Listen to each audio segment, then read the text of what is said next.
You're listening to the Snipers Club NRL Round 23 preview, and I'm your host, the Sniper. It's hello to August and hello to the run home as well, and we just can't wait to see what the next 5 rounds have got in store for us. With certain teams looking like they may be running out of steam, and other teams like Newcastle and Manly potentially peaking at the right time. Can they sneak into the 8? Will any of the mathematically possibles like the Titans make it? Can the Snipers Club repeat July's awesome run of a 79% ROI, 80.4 units profit for a massive £4,020 return? Stay tuned to find out more. And if you're not a member yet and are listening to our free Thursday pod, please head over to Twitter, find our bio there at Snipers Club NRL, and you can join our members Telegram or join directly through Spotify. Right, on to the action. We've got one game to preview for Thursday, which takes us to the SCG, and that sees the Roosters take on the Sea Eagles. The weather's set to be perfect for this one, and there's not much team news to report here, guys. It looks like Viega will come in for Tuipulotu on the right wing for the Sea Eagles, and that's about it. So let's kick off with some quick stats. The Roosters have just won 3 of their last 11 games and have lost their last 6 straight in Sydney. The Roosters won this matchup the last 2 times it was played at the SCG by 26 points to 12 in 2022 and 46 points to 4 in 2021. Joey Manu has scored in 2 of his last 3 games against Manly. Daly Cherry Evans has 3 tries in his last 3 games against the Roosters. Looking at the try map, the Roosters concede most tries to left wingers with 14, followed by right wingers with 11. The opposing left winger is Jason Saab, and the opposing right winger is Viega. The Sea Eagles concede most tries to right wingers with 16, followed by fullbacks and left wingers with 12. The opposing right winger is Joseph Suali'i.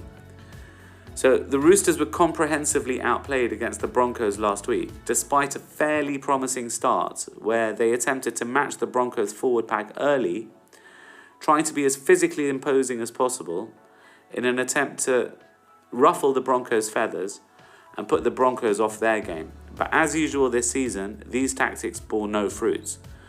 The Roosters have looked lethargic in recent weeks and have badly missed Takiyaho over the course of the season.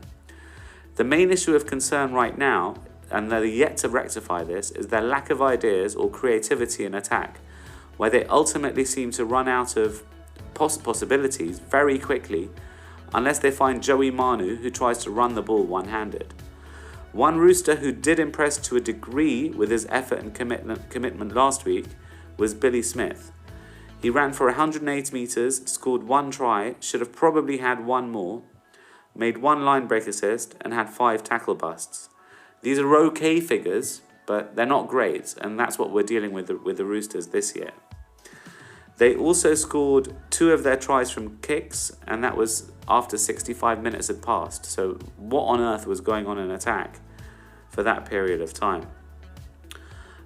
One of the main other issues with the Roosters has been Brandon Smith, who's been sitting at dummy half for most of the games, and his best impact really would be to use him as a middle forward.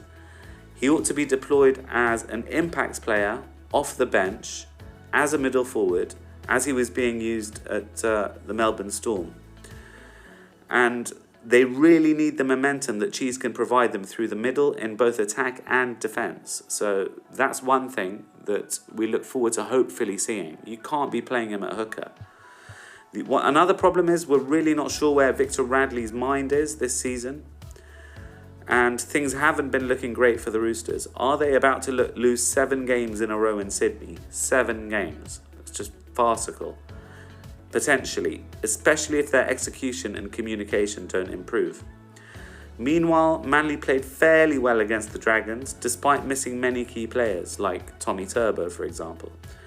But Manly really struggled again in the second half, potentially because Lodge can only play a certain number of minutes.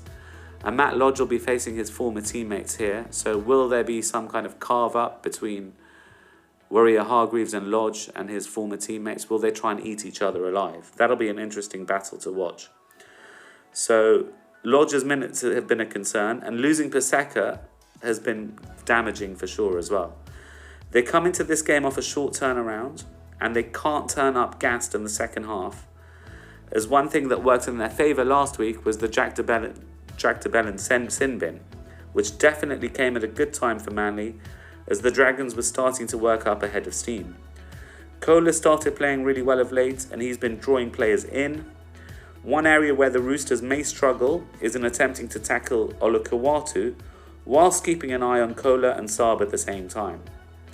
Another interesting recent development for Manly has been that Josh Schuster's been starting to turn up on both the left and the right, and he put Olukawatu over for an easy try last week. Right, onto our verdict. The match result here is tough to call, with the Sea Eagles winning 18-16 against the Roosters only a few weeks ago. The Roosters found themselves 20-0 down at half-time last week, and were comprehensively outplayed, but by the same token, Manly only had 39% possession, and only completed at 68% against the Dragons. That's not a great sign. So with all this in mind, we favour the Roosters' star player to cross the line against Manly's weak left side defence. The Roosters have got more pride than we've seen so far this season, and Joey Manu can find some space here with home ground advantage. So we take Joey Manu, anytime try scorer, for 3 points at $2.6, and that's best price with Bet365. Good luck, guys. Please like, share, and help our channel grow.